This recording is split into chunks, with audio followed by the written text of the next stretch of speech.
Depuis 2014, la guerre hybride est présentée aux populations occidentales comme un système conçu par l'état-major russe pour déstabiliser les pays occidentaux sans employer la force militaire. Ce système a même été baptisé doctrine Gerasimov, du nom du chef d'état-major de l'armée russe, Valéry Gerasimov. Il fait référence à un texte publié par ce même général Gerasimov le 27 février 2013, intitulé « La valeur de la science militaire et la prospective ». Ce texte n'est absolument pas une doctrine offensive, mais à l'inverse, une réflexion sur les moyens de protéger la Russie et ses alliés des technologies politiques utilisées notamment lors des printemps arabes de 2011.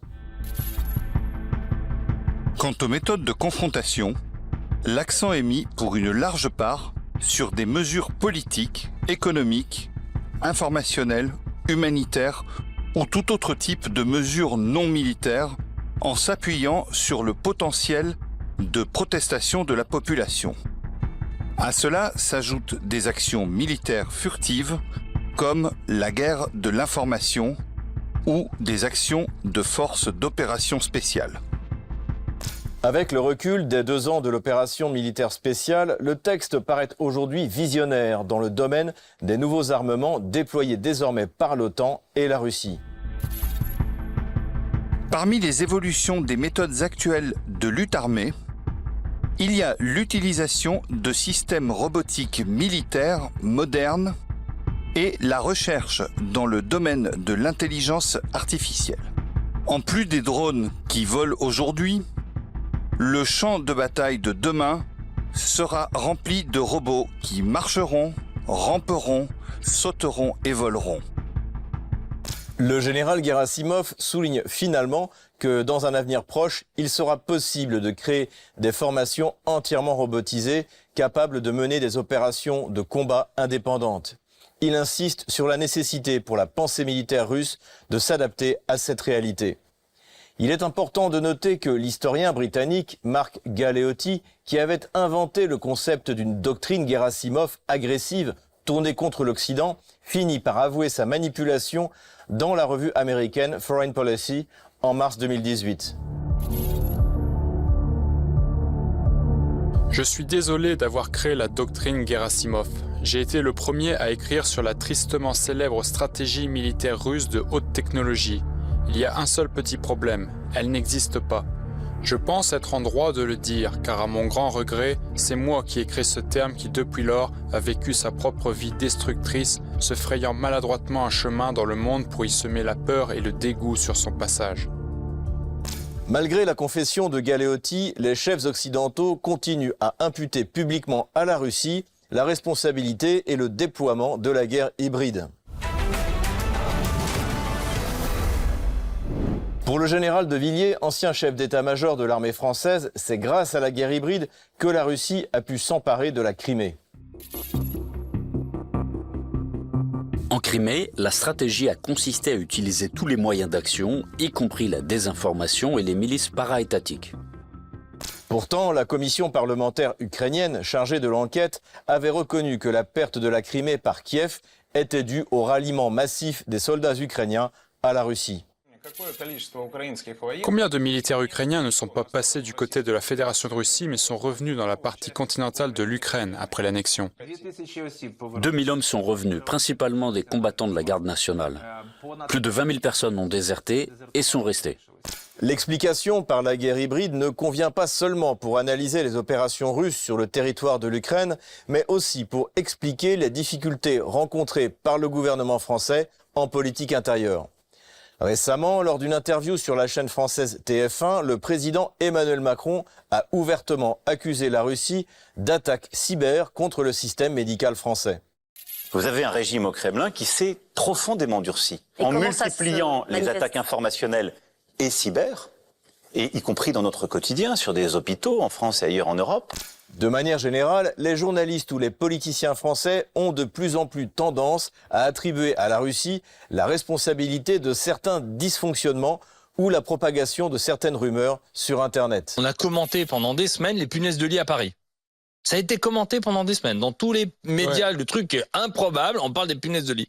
C'est des hackers russes qui ont alimenté cette fake news.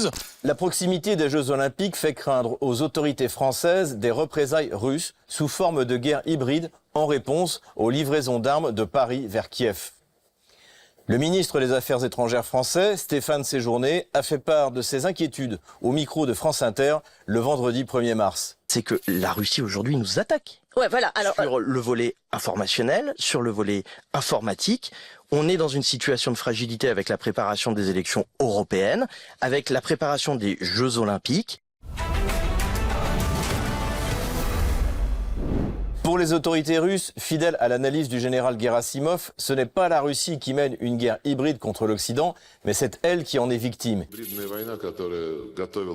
La guerre hybride, qui a été préparée pendant de nombreuses années et qui est maintenant déclenchée contre la Russie, a pour but, c'est déclaré ouvertement, de diaboliser notre pays aux yeux de la communauté internationale, de l'accuser de tous les péchés mortels, comme l'achat de toute nourriture disponible sur le marché provoquée par les actions égoïstes néocoloniales de l'Occident au début de la pandémie.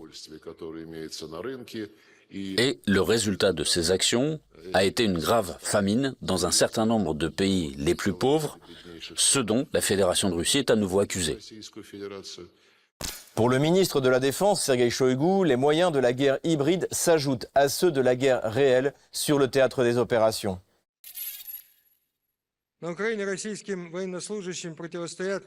En Ukraine, les militaires russes font face aux forces conjointes de l'Occident, dirigées par les responsables de ce pays dans une guerre hybride contre la Russie. Les livraisons d'armes et de matériel militaire à l'Ukraine augmentent. L'entraînement des effectifs de l'armée ukrainienne est en cours. D'énormes moyens financiers sont accordés pour soutenir la viabilité du régime nationaliste. Les actions des forces armées ukrainiennes sont planifiées et coordonnées par des conseillers militaires étrangers. Les renseignements sont fournis par toutes les sources d'informations dont dispose l'OTAN. L'utilisation des armes est contrôlée par des spécialistes occidentaux. Les affirmations de Sergueï Lavrov et de Sergueï Shoïgu ne sont pas sans fondement. En juin 2021, s'est tenue à Bordeaux une réunion scientifique co-organisée par l'OTAN et intitulée « Cognitive Warfare », la guerre cognitive. Introduisant ce colloque, le général Philippe Montocchio, qui dirige le programme Sciences et Technologies de l'OTAN, ne cache pas son enthousiasme pour la guerre de la communication parmi les composantes de la guerre hybride. La cognitive warfare est la forme la plus aboutie à ce jour de manipulation permettant d'influer sur le comportement d'un individu ou d'un groupe d'individus avec le but d'en tirer un avantage tactique ou stratégique. Dans ce domaine d'action, le cerveau humain devient le théâtre d'opération. L'objectif est d'agir non seulement sur ce que pensent les individus cibles, mais aussi sur la façon dont ils pensent et en fin de compte, dont ils agissent. En décembre 2023, le général Gerasimov rappelle que pour Moscou, l'opération militaire spéciale n'est finalement qu'une réponse à la guerre hybride menée contre la Russie par l'OTAN. Le facteur clé de la situation politico-militaire actuelle, tant au niveau régional que mondial, c'est la crise ukrainienne. Sous la forme d'une guerre hybride menée par procuration par les États-Unis et leurs alliés contre la Fédération de Russie. Cette guerre est menée par l'intermédiaire du peuple ukrainien. Les pays occidentaux ont ignoré les demandes de la Russie de conclure un accord de sécurité mutuelle et ils ont ostensiblement soutenu le régime néo-nazi de Kiev qui a entrepris l'élimination de la population russophone des républiques populaires de Donetsk et de Lugansk. Pendant 8 ans, l'Occident a renforcé les capacités militaires de l'armée ukrainienne, poussé Kiev à régler le conflit au Donbass par la force et à envahir la péninsule de Crimée. Dans ces conditions, la Russie a été obligée de lancer l'opération militaire spéciale. La guerre hybride est présentée en Occident comme une doctrine russe dirigée contre lui. Mais lorsqu'on regarde les conflits récents, elle semble davantage être une méthode intrusive, théorisée et élaborée en Occident pourrait être employée contre le reste du monde. Et pour en parler, je reçois Lucien Cerise, chercheur en ingénierie sociale et auteur du livre « Ukraine, la guerre hybride de l'OTAN ». Lucien Cerise, bonjour. Bonjour. Merci d'avoir accepté notre invitation.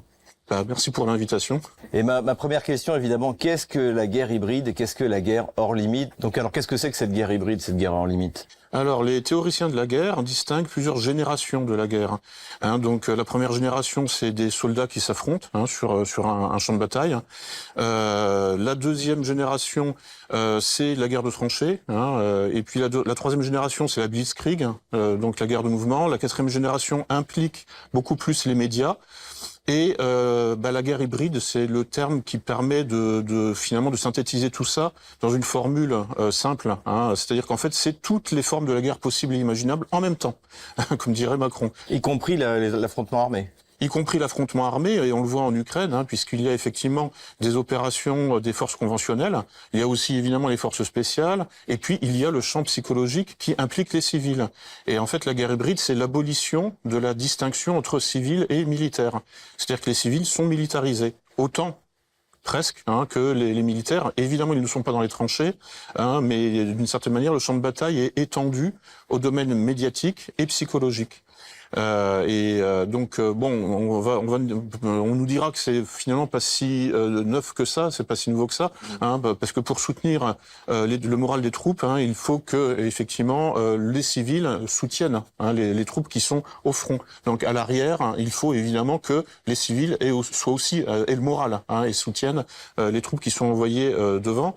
Donc déjà en 14-18, pendant la Première Guerre mondiale, la propagande de guerre soignait beaucoup les civils, qui avec les courriers et le courrier du cœur et tout, les informations sur les familles. Donc les civils étaient impliqués pour soutenir moralement les troupes qui étaient dans les tranchées. Donc ça existe depuis longtemps, mais ça prend des proportions finalement où en fait il y a presque une inversion de la proportion au niveau de l'implication des civils qui sont presque plus impliqués aujourd'hui et avec une importation des conflits au sein des familles et au sein des sociétés civiles qui en fait se retrouvent finalement projetés dans un champ de bataille psychologique. Précisément, puisque vous parlez que le but n'est pas de réfléchir, je voudrais vous faire réagir à un extrait de votre livre précisément. Pour l'extrême droite, l'Ukraine est le bastion de la race blanche contre l'envahisseur asiatique russe. Pour l'extrême gauche, l'Ukraine est le bastion de l'antifascisme contre l'autoritarisme russe. Et pour les djihadistes, l'Ukraine est la continuation du théâtre d'opération syrien, ce qui est dans ce cas exact, compte tenu de l'alliance géopolitique entre Bachar el-Assad et Vladimir Poutine. J'ai envie de vous demander, qu'est-ce que c'est que ce galimatia? C'est le galimatia de ce que j'ai appelé les réseaux néo-gladiaux. C'est-à-dire aujourd'hui, on sait qu'il y a beaucoup de volontaires et de Gladio, c'était les réseaux. Alors, les réseaux paramilitaires et terroristes de l'OTAN en période de guerre froide. Okay. Donc le Premier ministre italien Giulio Andreotti avait révélé leur existence en 1991. En fait, à l'origine, ça vient des réseaux Stay Behind, donc qui étaient des réseaux clandestins, donc de l'OTAN, soutenus par le MI6 britannique, les services secrets britanniques et américains essentiellement, et qui étaient disséminés dans la population civile en cas d'invasion soviétique, et qui devaient être la première ligne, et dont la fonction, dont le but, dont la mission aurait été de faire du sabotage, du terrorisme, des actions de type commando, paramilitaire. Donc par extension, aujourd'hui, quand je vois effectivement tout le trafic qui existe entre la France et l'Ukraine ou entre la France et la Syrie, entre des jeunes qui ont été radicalisés justement dans 3 milieux politiques essentiellement, c'est-à-dire l'extrême droite, mais l'extrême droite des suprémacistes blancs, l'extrême gauche de type Antifa, c'est même l'ultra gauche là à ce stade, et puis tous les milieux islamistes, djihadistes, qui en fait ont été envoyés en Syrie pour commencer à partir de 2011-2012. Mais qui effectivement ont été aussi utilisés sur le terrain, sur le théâtre d'opération ukrainien. Je rapporte toutes les sources dans mon livre, dans l'avant-dernier chapitre.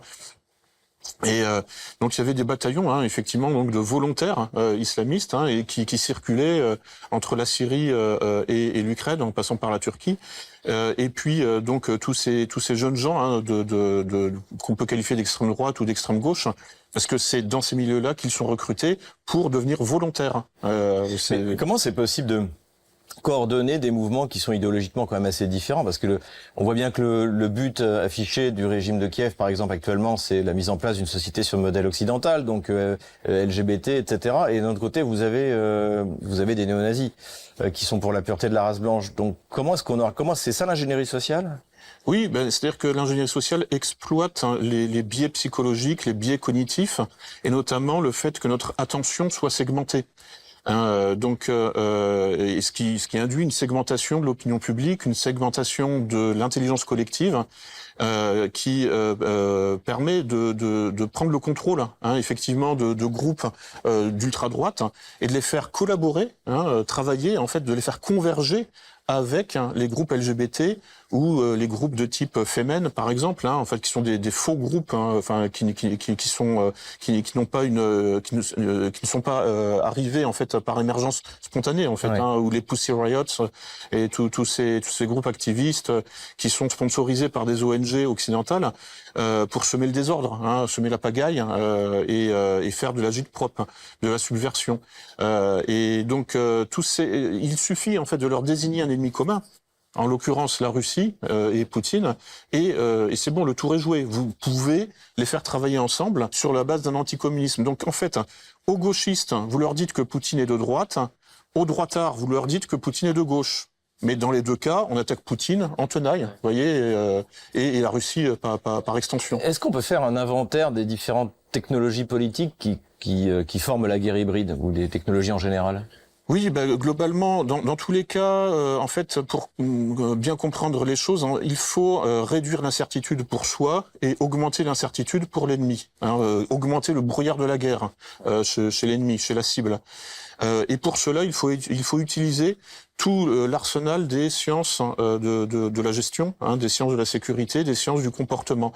Mais il faut les utiliser de manière volontariste, c'est-à-dire que les sciences, en général, décrivent leur objet, mais elles n'agissent pas dessus directement. Donc là, il faut passer à une ingénierie du comportement. L'ingénierie, ça dit bien ce que ça veut dire. On va en fait faire de la démolition contrôlée, donc on décompose, enfin on démolit, on déconstruit un comportement, un individu, une cible, pour ensuite reconstruire un nouveau comportement avec une nouvelle. En gros, en fait, on déprogramme et on reprogramme tel individu ou tel groupe politique.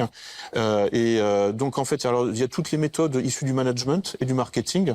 Pour ça, donc il y a le management de la réputation, ça c'est connu. Alors donc effectivement, on va construire une image de Poutine et de la Russie comme étant de gauche pour les gens de droite.